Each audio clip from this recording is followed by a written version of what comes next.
Maria Santos wiped the sweat from her forehead as she finished cleaning the last rifle at the firing range. The Afghan sun was brutal even at 7 in the morning, and the day promised to be another scorcher. She had been working as a civilian contractor at Forward Operating Base Thunderbolt for 8 months now, maintaining weapons and equipment for the various military units stationed there. At 26, Maria was one of the few women working in weapons maintenance at the remote outpost. She had grown up in rural Texas, where her grandfather taught her to shoot and clean rifles before she could properly ride a bike. After high school, she'd worked at a gun shop back home until the opportunity came up to work overseas. The pay was good, and she needed the money to help support her younger brother through college. The other contractors mostly ignored her, assuming she didn't know much beyond basic cleaning. They were wrong. Maria had an almost supernatural understanding of firearms. She could disassemble and reassemble most weapons blindfolded, and she'd noticed problems with rifles that others had missed entirely. But she kept her expertise to herself, preferring to work quietly and efficiently. "Hey, Santos, you done with those M4s yet?" called out Sergeant Rodriguez from across the armory. He was one of the few soldiers who treated her with respect, though he still saw her as just another support worker. "All finished, Sergeant," Maria replied, checking her cleaning supplies one more time. "I noticed the third rifle from the left had some carbon buildup in the gas tube. I cleaned it out, but someone should check the gas rings soon." Rodriguez nodded appreciatively. "Good eye. I'll make a note of it." He paused, looking around the nearly empty armory. "Listen, I need someone to clean the outdoor firing positions before the SEALs come in for their training session. You mind handling that?"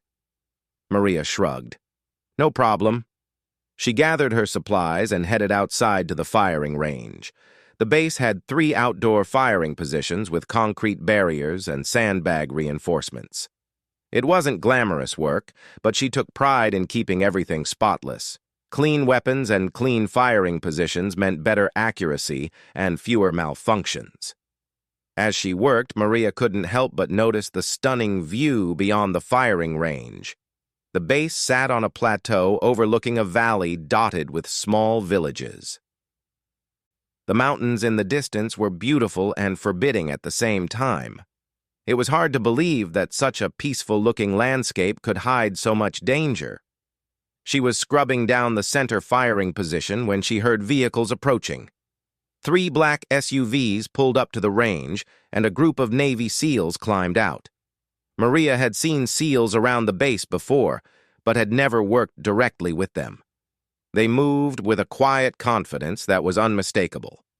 The team leader was a tall, lean man with weathered features and intense green eyes. His name tape read Morrison. He surveyed the firing range with the practiced eye of someone who had seen too much combat. "Range looks good," Morrison said to his men. "We'll run precision drills first. Then move to rapid engagement scenarios." He noticed Maria finishing up her work. "Ma'am, we'll need the range in about 10 minutes. That enough time?" Maria nodded. "Almost done here." She appreciated that he had actually asked, instead of just telling her to move along like some others would have. Morrison's second-in-command, a stocky man with Jenkins on his uniform, began unpacking their equipment. Maria couldn't help but notice the high-end sniper rifles they were setting up. These weren't standard military-issue weapons. They were custom-built precision instruments that probably cost more than she made in 6 months. "Those are beautiful rifles," Maria commented as she finished cleaning the last position. Jenkins looked up, surprised. "You know rifles?" "A little," Maria said modestly. "My grandfather was a gunsmith back in Texas." Morrison walked over, carrying what Maria recognized as a custom .300 Winchester Magnum with a high-end scope. "What do you think of this setup?" he asked, seeming genuinely curious about her opinion. Maria examined the rifle carefully without touching it. "Beautiful work. Looks like a custom action, maybe Remington 700 based. That scope is a Schmidt and Bender, probably the 525 variable. Good choice for long-range precision work." She paused, noticing something. "Though you might want to check your scope mounting. The rear ring looks like it might be a fraction loose." Morrison raised an eyebrow and checked the mounting. Sure enough, the rear scope ring had worked slightly loose. "Good catch," he said, tightening it with a tool from his kit. "What's your name?" "Maria Santos." "I maintain weapons for the base." "Well, Maria, you've got a good eye." Morrison seemed impressed. "We'll be training here for the next few hours. Feel free to stick around if you want to watch." Maria was tempted, but she had other duties to attend to. "Thanks, but I should get back to the armory. Sergeant Rodriguez has a stack of M16s that need attention."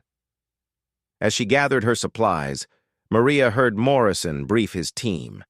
They were practicing for a mission in the mountains, working on long-range precision shots in challenging terrain. The SEALs took their positions and began their training, their shots echoing across the valley. Maria was halfway back to the armory when she heard something that made her blood run cold. The distinctive whistle of incoming mortars. She had heard that sound in training videos and briefings, but never in real life. "Incoming!" someone shouted from the watchtowers. The first explosion hit the motor pool about 200 yards away. Then another hit the communications building. Maria dropped her supplies and ran toward the nearest bunker, but stopped when she realized the SEALs at the firing range were completely exposed. The concrete barriers there were designed to contain rifle fire, not to protect against mortar attacks. She turned and ran toward the firing range instead, shouting a warning. "Mortars! Incoming mortars!" Morrison and his team were already moving, grabbing their equipment and looking for better cover. But the firing range was in an open area with nowhere to run. The nearest substantial cover was the armory building, 50 yards away across open ground. "There!" Morrison pointed to a concrete drainage culvert about 20 yards from their position. It wasn't much, but it would offer some protection from overhead explosions. The SEALs sprinted toward the culvert, carrying their essential equipment. Maria was right behind them when the next wave of mortars started falling. The enemy had the range now, and the explosions were getting closer to the firing range. Jenkins stumbled and fell hard, crying out in pain. A piece of shrapnel from the motor pool explosion had caught him in the leg, and he was bleeding heavily. Morrison immediately turned back to help his teammate. "Go! Get to cover!" Morrison shouted to the rest of his team. "I'll get Jenkins!" Maria reached Jenkins first. She could see the wound was serious. The shrapnel had cut deep into his thigh muscle. Without thinking, she grabbed Jenkins under one arm while Morrison took the other, and together they dragged him toward the culvert. They made it just as another salvo of mortars hit the firing range itself. The concrete barriers where they had been standing moments earlier erupted in clouds of dust and debris. Maria pressed herself against the curved wall of the culvert, her heart pounding so hard she could hear it over the explosions. Morrison was applying pressure to Jenkins' wound while trying to coordinate with his team over the radio. "Base, this is Morrison. We're pinned down at the firing range. Jenkins is wounded and needs immediate medical attention." The response was full of static and barely audible. "Under attack. Medical team. Can't reach. Hold position." More explosions echoed across the base, some closer, some farther away. Through the chaos, Maria could hear the distinctive sound of small arms fire joining the mortar barrage. The base was under coordinated attack. Morrison's radio crackled again. This time the message was clearer. "Morrison, this is base command. Enemy forces have breached the perimeter on the north side.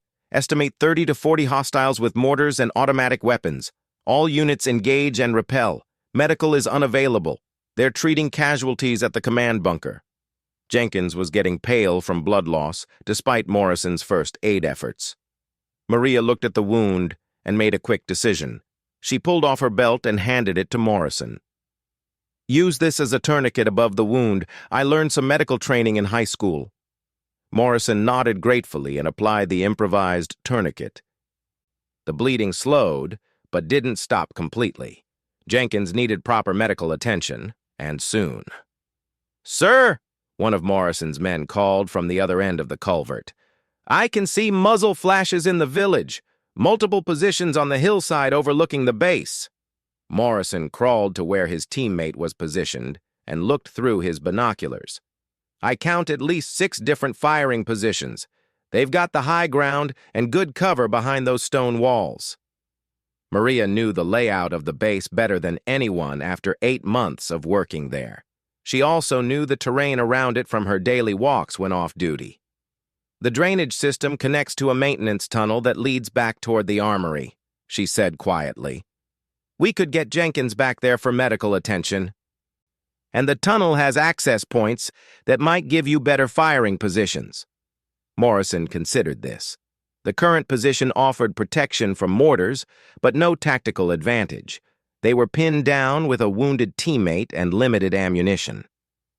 "How far is this tunnel?" "About 30 yards that way." Maria pointed toward a concrete structure that looked like a large storm drain. "But we'd have to cross open ground to reach it." Before Morrison could respond, another voice came over his radio.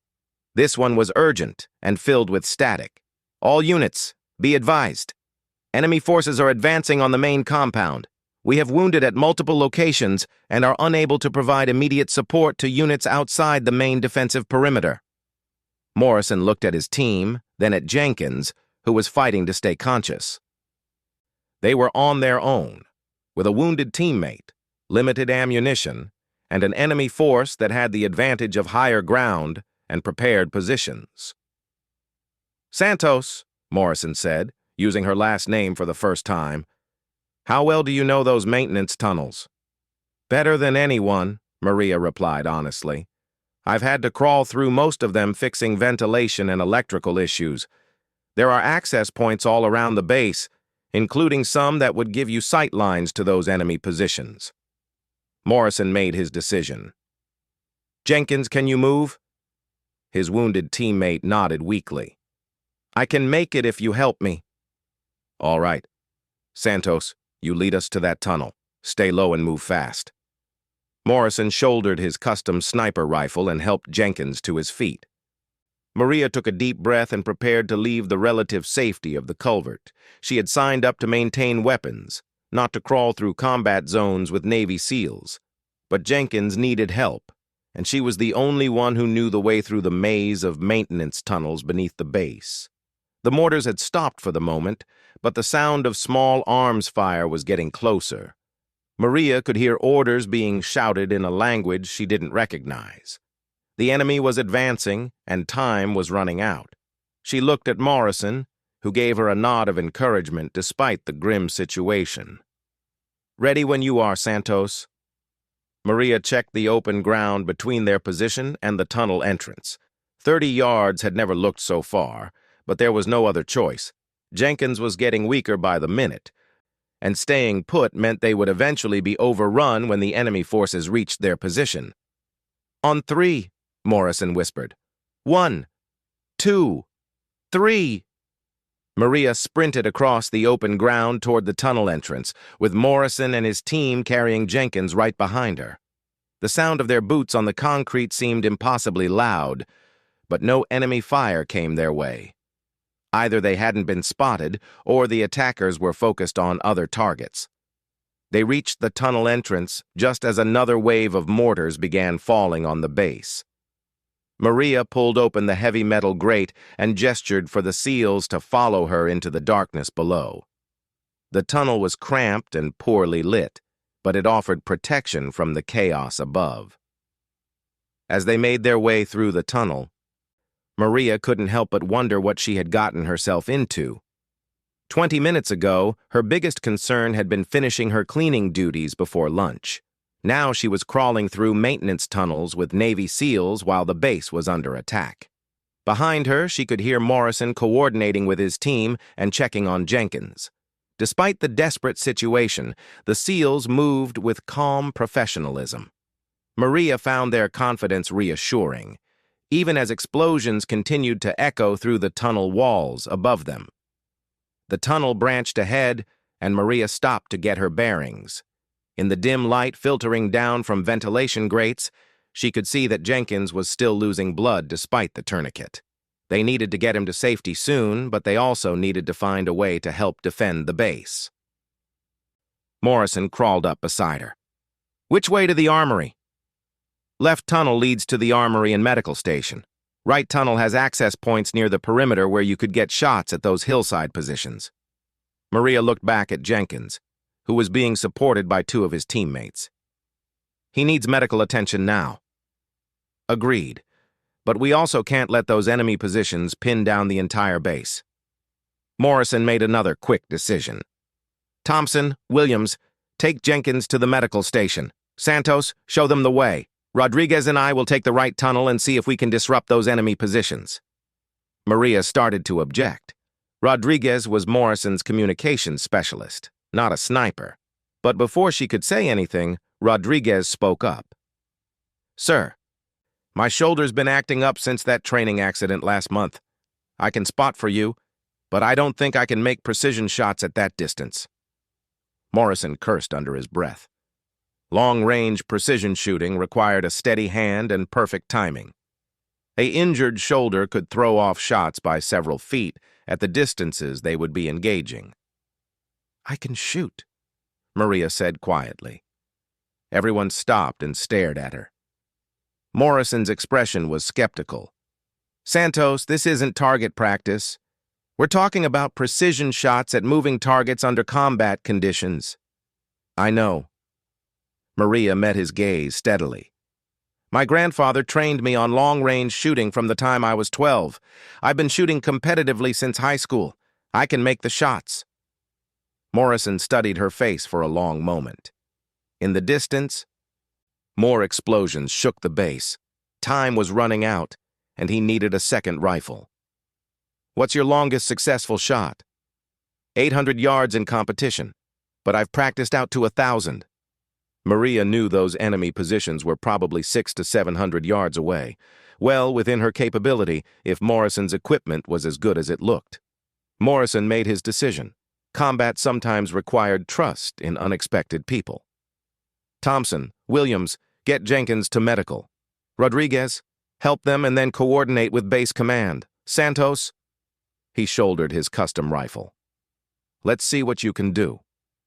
As the group split up, Maria followed Morrison deeper into the maintenance tunnel system. Her hands were steady, but her mind was racing.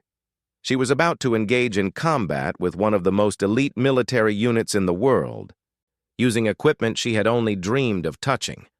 The sound of battle grew louder as they moved toward the perimeter access points. Maria could hear the distinctive crack of sniper rifles mixed with the rapid fire of automatic weapons. The base defenders were fighting back, but they needed help. Morrison stopped at a ladder leading up to a ventilation access point. Through the grate above, Maria could see daylight and hear voices shouting commands in English. They were near the defensive positions on the north perimeter. "This should give us sight lines to those hillside positions," Morrison said, studying a tactical map by the light of his flashlight. "The question is whether we can get accurate shots through that grate." Maria looked up at the grate, calculating angles and sight lines. It wasn't ideal, but it was workable. "We'll have limited field of view, but if we position ourselves right, we should be able to engage at least 3 of those positions." Morrison nodded approvingly. This civilian contractor was thinking tactically, not just about the mechanics of shooting. "All right, Santos, let's see what you're made of." As they prepared to climb the ladder, Maria realized there was no going back. In the next few minutes, she would either prove herself as a shooter under the most extreme conditions imaginable, or she would fail when failure could mean the difference between life and death for everyone on the base. The sound of incoming fire was getting closer. The enemy was advancing, and the base's defenders needed all the help they could get. Maria checked Morrison's spare rifle one more time and prepared to climb into what might be the most important shooting of her life. Morrison climbed the ladder first, moving slowly and quietly as he approached the ventilation grate. The metal covering was designed to keep debris out of the tunnels, not to provide firing positions, but it would have to do. He peered through the slats and immediately ducked back down as a bullet sparked off the concrete nearby. "They've got eyes on this position," he whispered to Maria. "We'll have to be careful about exposure time." Maria climbed up beside him on the narrow ladder, Morrison's spare rifle slung across her back. The weapon was heavier than what she was used to, but perfectly balanced. She could feel the quality of the craftsmanship even through the tactical sling. "Let me take a look," she said quietly. "I'm smaller. Less chance they'll spot movement." Morrison nodded and made room for her to position herself near the grate. Maria slowly raised her head until she could see through the metal slats. The view was partially obstructed, but she could make out the hillside positions Morrison's team had spotted earlier. The enemy fighters were well positioned behind stone walls and natural rock formations. Maria counted at least 8 muzzle flashes from different locations spread across the hillside.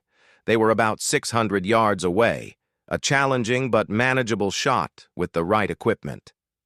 "I can see 4 positions clearly from this angle," Maria whispered. 2 more partially.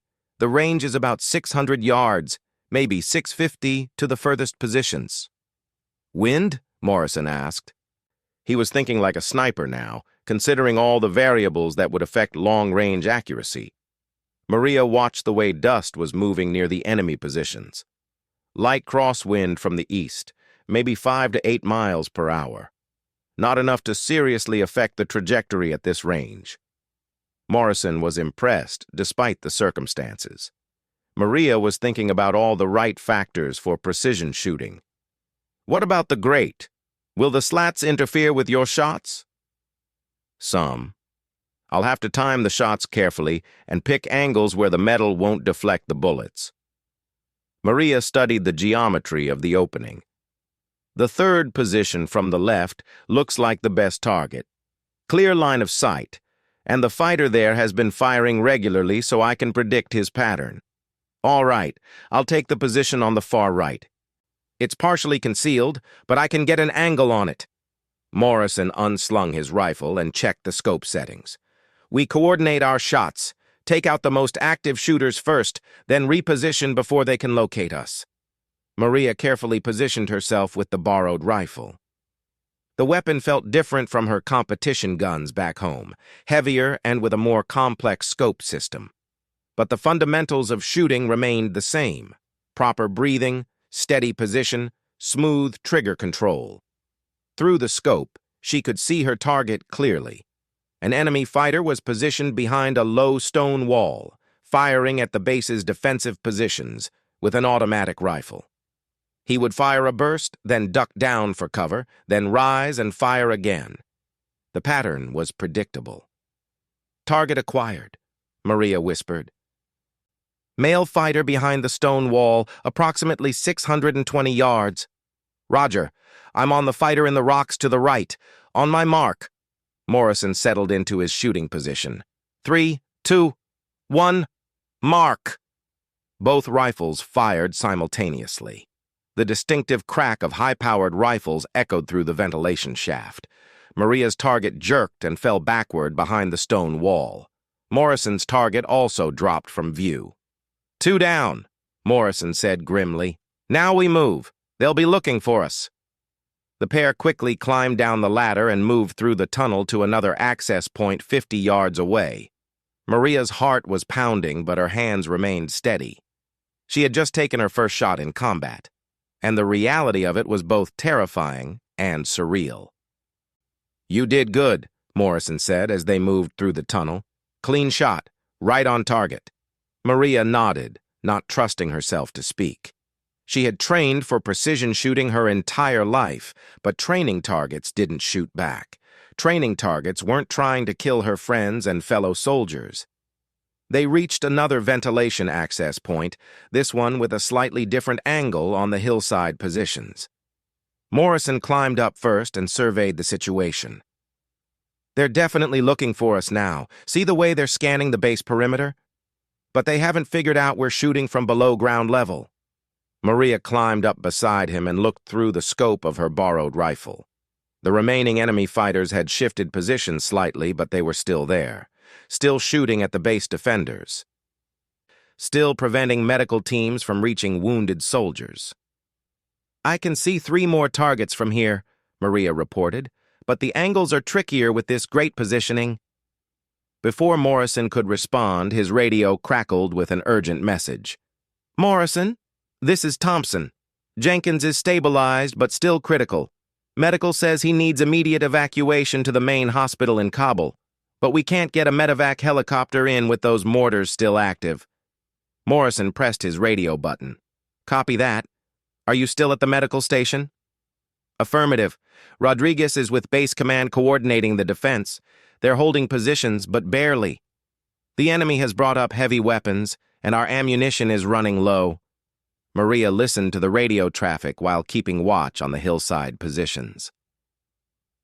The situation was worse than she had realized. The base was not just under attack, it was in serious danger of being overrun, and Jenkins would die without proper medical evacuation.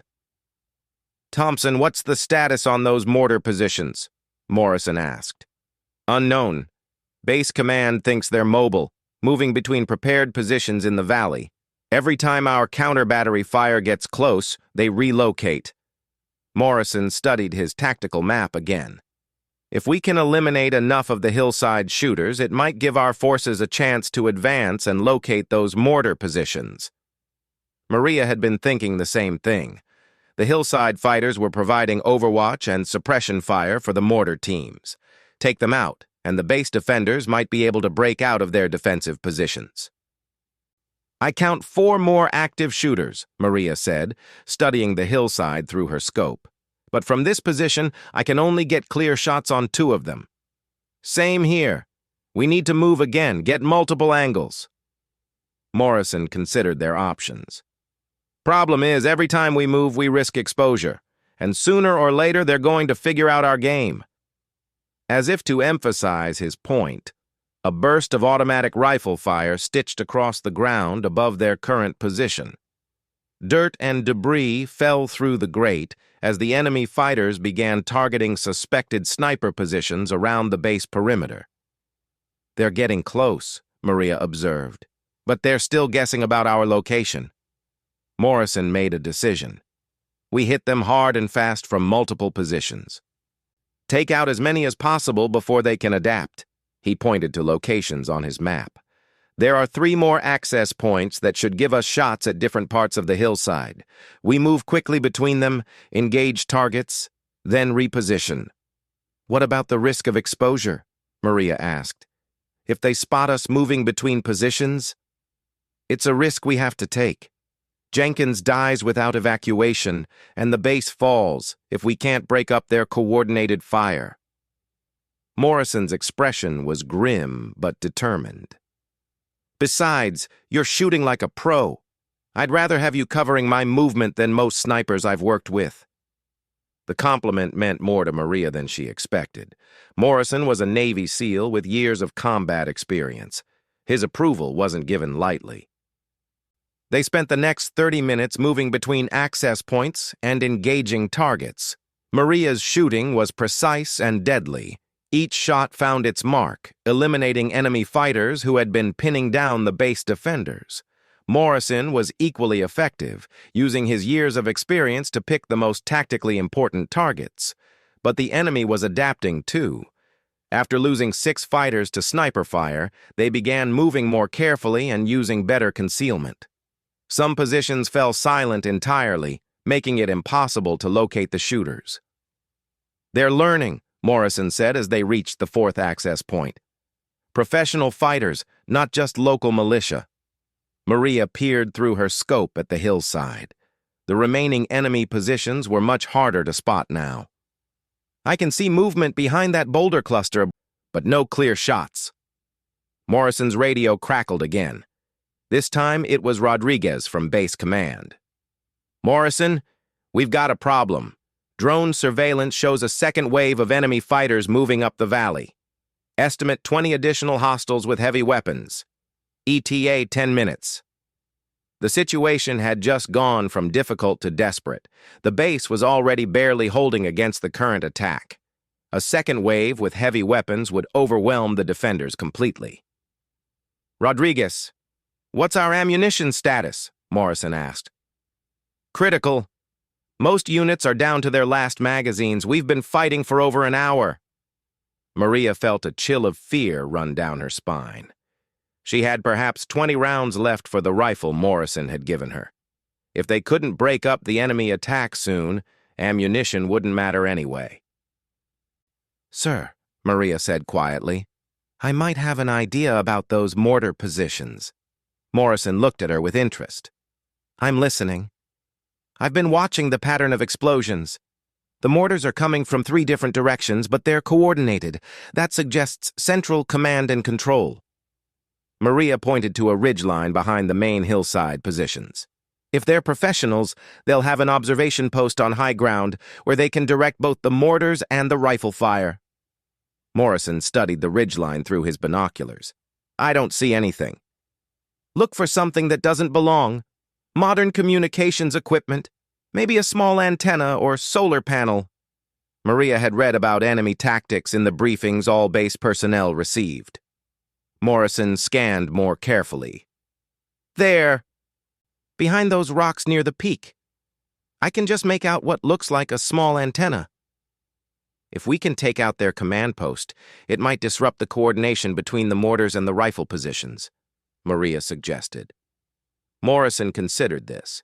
The ridgeline position was nearly 1,000 yards away, an extremely challenging shot even under ideal conditions. With the limited visibility through the ventilation grates and the stress of combat, it would be nearly impossible. That's a hell of a long shot, Morrison said. Over 900 yards uphill through a restricted opening. Even if we could make the shot, we'd only get one chance before they relocated. I know it's a long shot, Maria replied, but if Rodriguez is right about ammunition running low, we might not have any other options. Morrison's radio interrupted their conversation. Morrison, this is base command. We need immediate suppression of those hillside positions. Medical is reporting 3 critical casualties who will die without evacuation in the next 30 minutes. The urgency in the voice was unmistakable. People were dying while they talked about difficult shots and tactical possibilities. Copy that, base command. We're moving to engage. Morrison looked at Maria. That observation post is our best bet for disrupting their coordination, but it's going to require perfect shooting under the worst possible conditions. Maria checked the rifle one more time, verifying the scope settings and ammunition count. I can make the shot, but I'll need you to spot for me and call wind corrections. You sure about this, Santos? Miss this shot, and they'll know exactly where we are. They'll bring everything they have down on this position. Maria thought about Jenkins, barely hanging on to life in the medical station. She thought about the other wounded soldiers who couldn't be evacuated while the mortars kept falling. She thought about her brother back home, who would never know what happened to her if the base was overrun. I'm sure, she said simply. Morrison nodded grimly. All right, let's find the best position for a long-range shot. This is going to be all or nothing. They moved through the tunnel system to an access point closer to the base perimeter.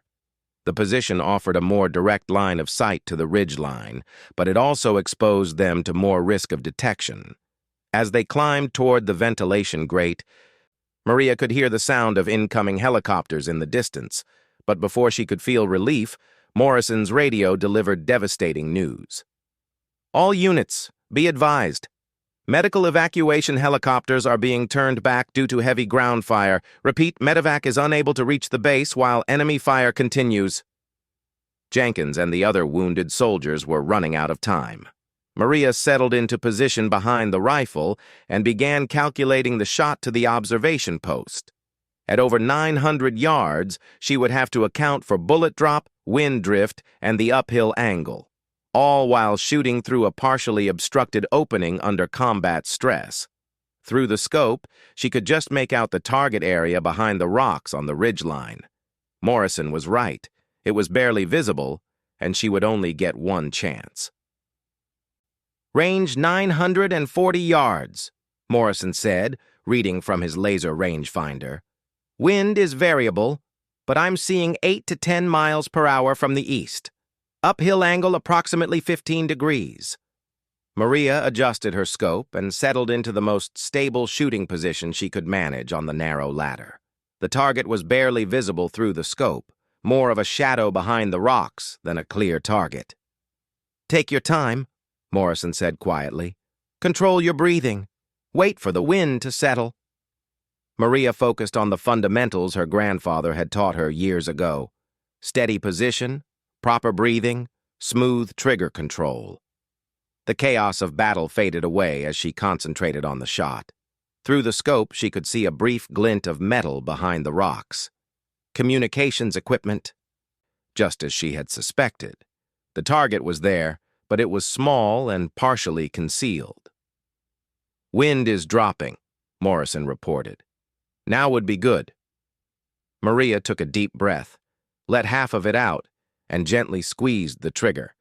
The rifle bucked against her shoulder, and the shot echoed through the tunnel below. For a moment, nothing happened. Then, suddenly, the coordinated mortar fire that had been pounding the base all morning went silent. "You got them," Morrison said with amazement in his voice. "The mortars have stopped." But before they could celebrate, automatic rifle fire erupted from multiple positions on the hillside. The remaining enemy fighters had figured out the general location of the sniper fire and were concentrating their efforts on suppressing it. "Time to go," Morrison said urgently. "They know where we are now." As they climbed down from the access point, Maria realized that her single shot had changed the course of the battle. Without coordinated mortar fire, the base defenders could move freely, and the medical helicopters could attempt evacuation. But the fight was far from over. The second wave of enemy fighters was still approaching, and Morrison's team was nearly out of ammunition. The hardest part was still ahead of them. The silence where the mortar fire had been was almost as unsettling as the explosions had been. Maria and Morrison raced through the tunnel system as automatic rifle fire chattered overhead. The enemy fighters desperately trying to locate and eliminate the sniper team that had just destroyed their coordination. "Base Command, this is Morrison," he spoke into his radio as they moved. "The observation post has been eliminated. Mortars have ceased fire. Request immediate medical evacuation for critical casualties." "Roger that, Morrison. Medical helicopters are inbound, ETA 3 minutes. But we've got a bigger problem. Drone surveillance confirms that second wave of hostiles is now 2 minutes out. 20 fighters with RPGs and at least 1 heavy machine gun." Maria felt her stomach drop. They had bought time for Jenkins and the other wounded. But the base was still in serious danger, and Morrison's ammunition count was as critical as her own. "Rodriguez, what's our status on reinforcements?" Morrison asked as they reached a junction in the tunnel system. "Negative on immediate reinforcements. Nearest friendly units are 30 minutes out. We're on our own until then." Morrison stopped and looked at Maria. In the dim light of the tunnel, his expression was grim but determined. "Santos, you've done more than anyone could have asked. When we reach the next access point, you head for the armory bunker. Get to safety and let the professionals handle the rest." Maria shook her head. "No, sir." "You're down to what, maybe 10 rounds? I've got 15 left. You need every rifle you can get." "This isn't a training exercise anymore. That second wave is going to hit us with everything they have. The tunnel system won't be safe once they get inside the perimeter." "Then we make sure they don't get inside the perimeter," Maria replied firmly. She had come too far and risked too much to quit now. "You said it yourself. I shoot like a pro. You need me." Morrison studied her face for a moment, then nodded. "All right, but we do this smart. No heroics, no unnecessary risks. We pick our shots carefully and make every round count." They climbed to another access point, this one positioned to overlook the main approach route to the base. Through the grate, Maria could see the medical helicopters circling overhead, waiting for clearance to land. The remaining hillside shooters were still active, but without coordinated mortar support, they couldn't prevent the evacuation. "There," Morrison pointed to a cloud of dust moving up the valley road. Second wave right on schedule. Maria looked through her scope and could make out vehicles approaching fast. 3 pickup trucks loaded with fighters, and what looked like a technical vehicle with a heavy machine gun mounted in the back. They were moving confidently, expecting to overrun a base that had been weakened by an hour of sustained attack. "Base command, this is Morrison. I have eyes on the second wave. 4 vehicles, estimate 20 fighters, 1 heavy machine gun. They'll be at the perimeter in 90 seconds. Copy that.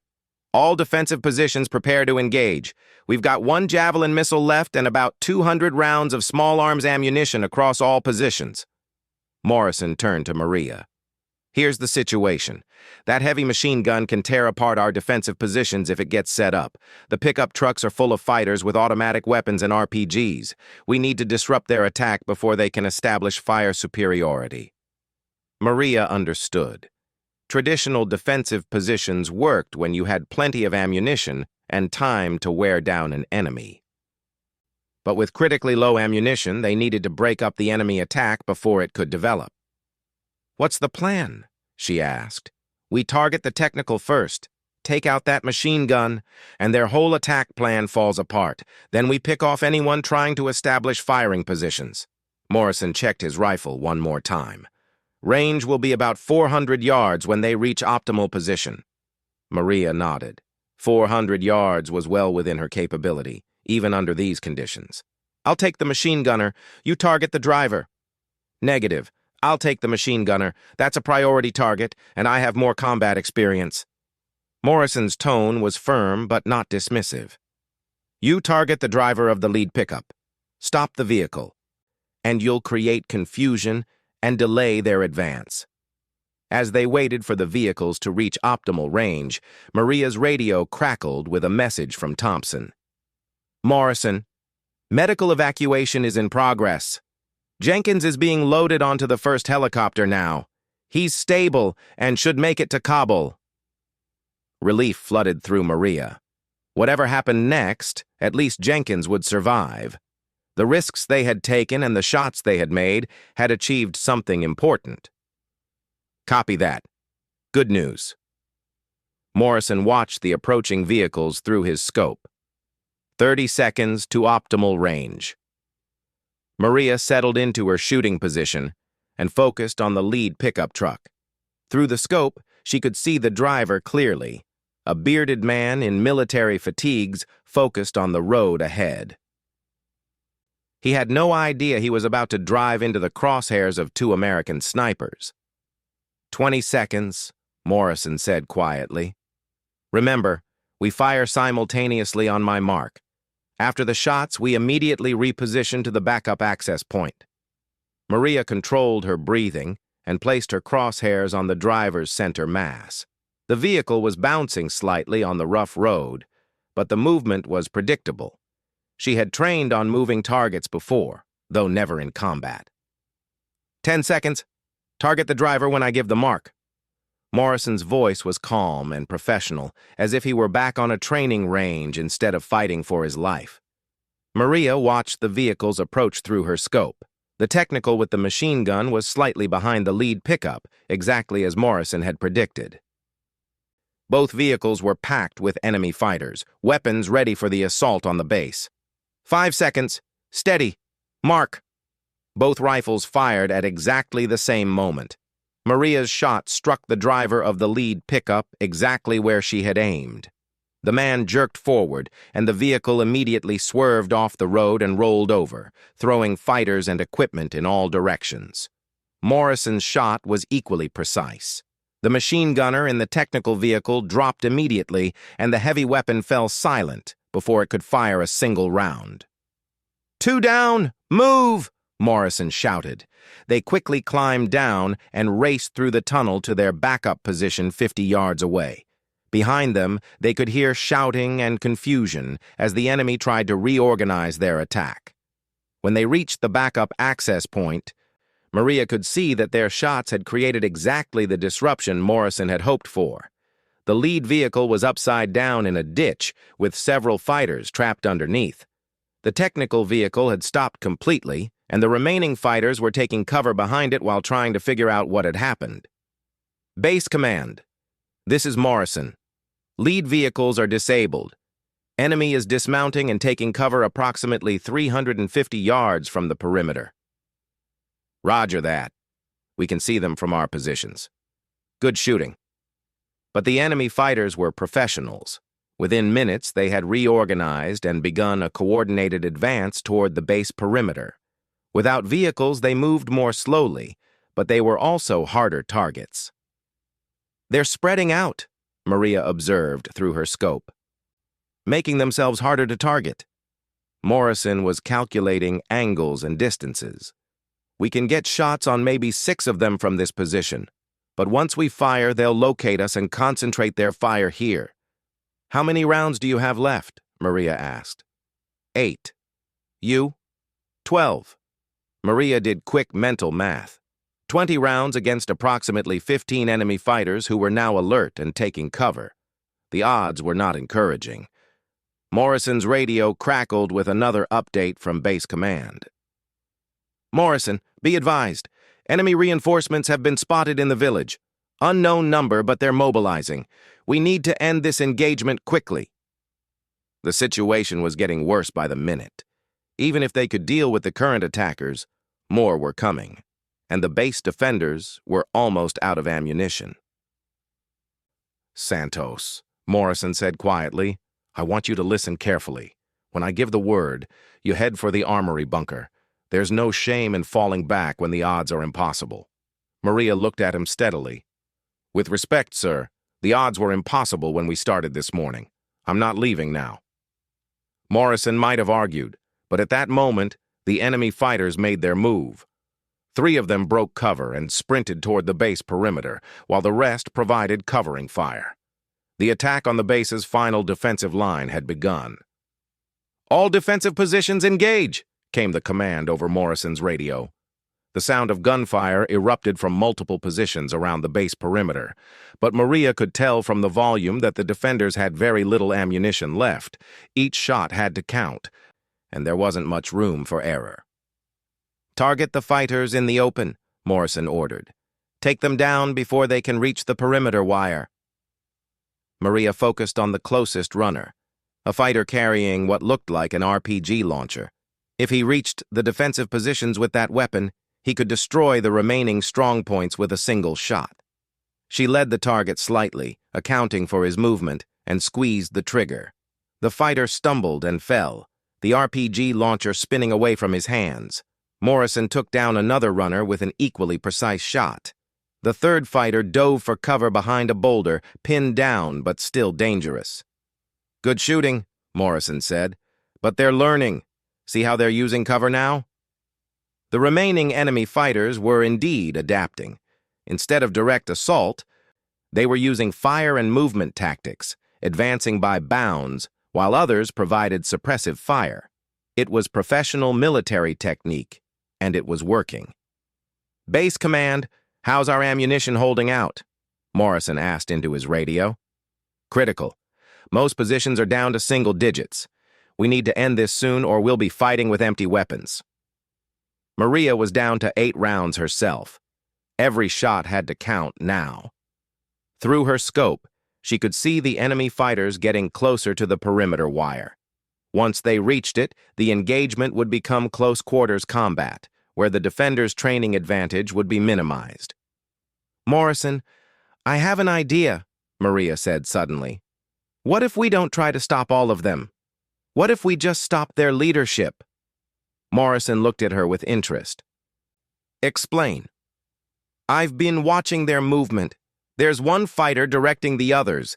See him behind that large boulder? He's the one giving hand signals and coordinating their advance.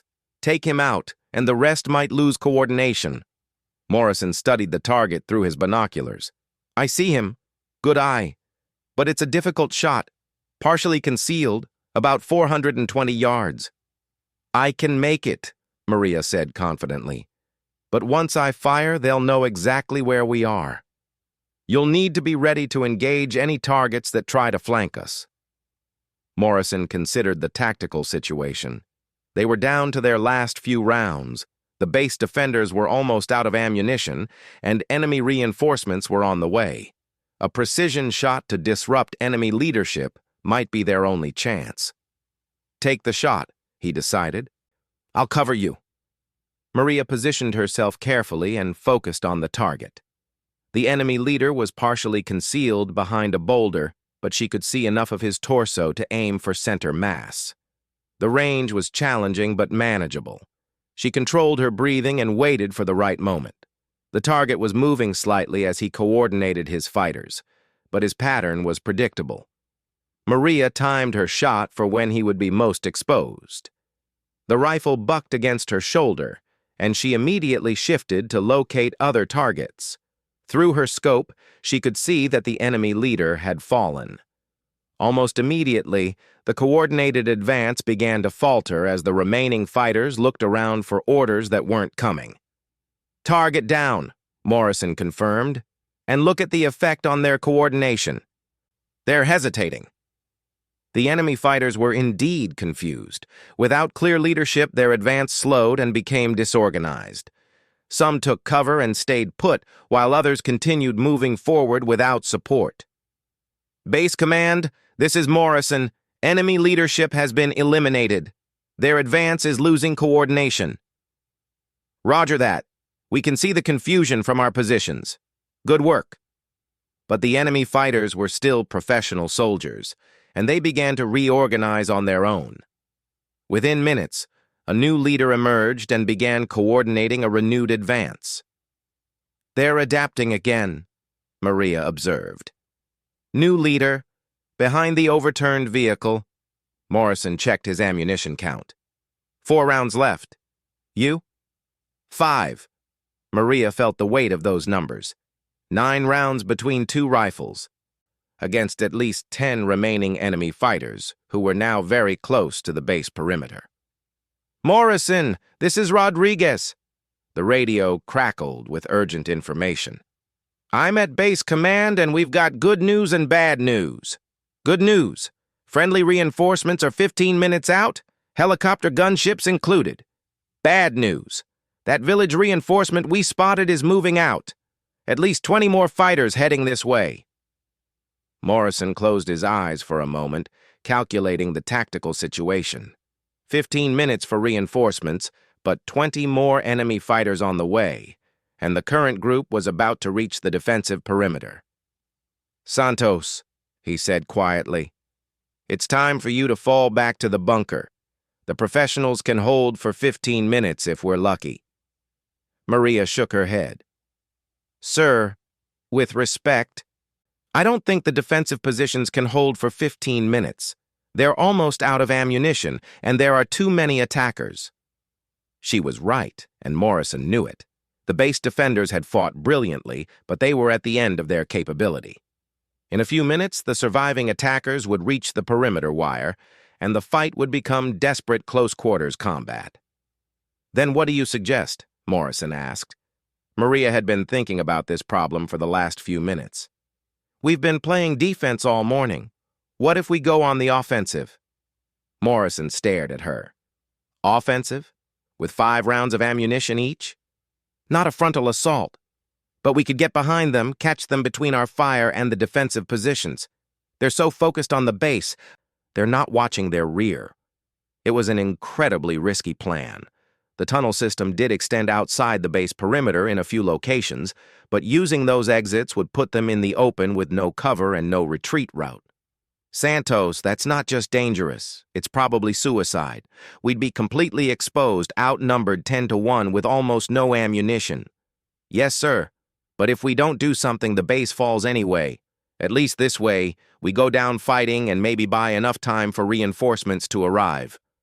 Morrison considered the plan. It violated every principle of sound tactics. Never get caught in the open, never engage without adequate ammunition, never fight when outnumbered unless absolutely necessary. But sometimes the situation demanded impossible choices. "All right," he said finally, "but we do this smart. We use the South Tunnel exit, get behind the main group, and engage the targets that pose the greatest threat to the defensive positions. Hit them hard and fast, then try to get back to cover before they can react. As they moved through the tunnel toward the south exit, Maria realized that this was probably the most dangerous few minutes of her life. But she also realized that she had changed fundamentally since that morning. She was no longer just a weapons maintenance contractor. She was a shooter, a soldier, a member of Morrison's team. The south tunnel exit was concealed behind a natural rock formation about 200 yards outside the base perimeter. When they climbed out, Maria could see the enemy fighters clearly for the first time. They were spread out in a skirmish line, moving carefully but confidently toward the base defenses. "Remember, we target the greatest threats first," Morrison whispered. "That fighter with the RPG and the one with what looks like a light machine gun. Take them out, and the defensive positions have a much better chance." Maria identified her targets through the scope. The fighter with the RPG was about 180 yards away, moving in short rushes between cover points. The machine gunner was slightly farther, about 200 yards, setting up behind a fallen tree. "I'll take the RPG," she said. "He's closer and moving predictably." "Roger, I'll get the machine gunner. On 3, 2, 1. Both rifles fired simultaneously. Maria's target dropped immediately, the RPG spinning away from his hands. Morrison's shot was equally effective, silencing the machine gun before it could open fire on the defensive positions. The effect on the remaining enemy fighters was immediate and dramatic. Suddenly taking fire from behind, they panicked and broke cover, trying to figure out where the shots were coming from. "Base defensive positions. Enemy is exposed and confused," Morrison shouted into his radio. "Engage now!" The base defenders opened fire with their remaining ammunition, catching the enemy fighters caught in the open between two fires. It was a devastating crossfire that broke the enemy attack completely. Within minutes, the surviving enemy fighters were retreating toward the village, carrying their wounded and leaving their dead behind. The attack on forward operating base Thunderbolt had been repelled. "All positions, cease fire," came the command over Morrison's radio. "Enemy is in retreat. Repeat, enemy is in retreat." Maria and Morrison emerged from their concealed position as the sound of helicopter rotors grew loud overhead. The reinforcements had arrived along with helicopter gunships that would prevent any further attacks. "Base Command, this is Morrison. Area is secure. Request medical teams for enemy and friendly wounded." As they walked back toward the base, Morrison turned to Maria. "Santos, I owe you an apology." Maria looked at him in surprise. "Sir? This morning, I saw a civilian contractor who knew something about weapons. I was wrong. You're not a contractor who can shoot. You're a shooter who happened to be working as a contractor." The distinction meant everything to Maria. She had proven herself under the most extreme conditions imaginable. She had earned the respect of one of the most elite soldiers in the American military. "Thank you, sir. That means a lot coming from you." Morrison smiled grimly. "When we get back to the States, I'm going to make some calls. The military could use more shooters like you." As they reached the base perimeter, Maria looked back at the firing range where the morning had started. It seemed like a lifetime ago that her biggest concern had been cleaning rifle barrels and maintaining equipment. Rodriguez met them at the perimeter gate, grinning widely.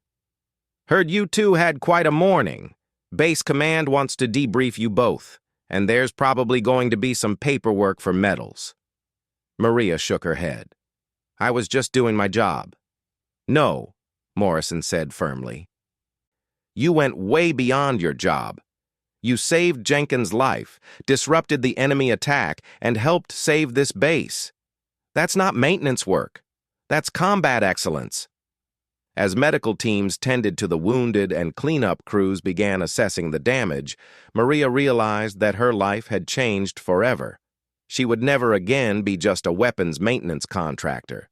She had discovered something about herself under fire that she hadn't known existed. The sound of helicopters filled the air as reinforcements landed, and the wounded were evacuated to better medical facilities. Jenkins would make a full recovery, along with the other soldiers who had been injured in the attack. That evening, as Maria cleaned her borrowed rifle one final time before returning it to Morrison, she reflected on the events of the day. She had started the morning as an underestimated support worker. She was ending it as a proven combat veteran. Morrison found her in the armory, carefully cleaning every component of his custom rifle. "You don't have to do that, Santos. I can handle the cleaning." Maria smiled. Old habits. Besides, this rifle saved a lot of lives today. It deserves proper care. Morrison nodded approvingly. "You know, I've worked with a lot of snipers over the years. Good ones, great ones, even a few legendary ones. But I've never seen anyone adapt to combat shooting the way you did today. My grandfather always said that shooting was 90% mental. Today I learned what the other 10% was." "What's that?" Maria finished reassembling the rifle and handed it back to Morrison. "Courage. The willingness to take the shot when everything depends on it." Morrison accepted the rifle and slung it over his shoulder. "Santos, I meant what I said about making some calls. You're wasted in maintenance work. The military needs people who can shoot like you and think under pressure." Maria considered this. The events of the day had shown her capabilities she didn't know she possessed, but they had also shown her the cost of combat, the weight of taking lives to save lives. "I'll think about it, sir. Right now, I just want to make sure every weapon on this base is clean and ready, because if today taught me anything, it's that you never know when you might need them." Morrison smiled and headed for the door. "Santos?" "Yes, sir?" "Outstanding work today. Your grandfather would be proud." As Morrison left the armory, Maria returned to her cleaning supplies and the rack of M4 rifles that awaited maintenance. Tomorrow would bring new challenges and new responsibilities. But tonight, she was content to clean weapons and reflect on the day when a civilian contractor became a warrior. The firing range outside was quiet now, but Maria knew she would never look at it the same way again. It wasn't just a place for maintenance and training anymore. It was where she had discovered who she truly was when everything was on the line, and she was ready for whatever came next.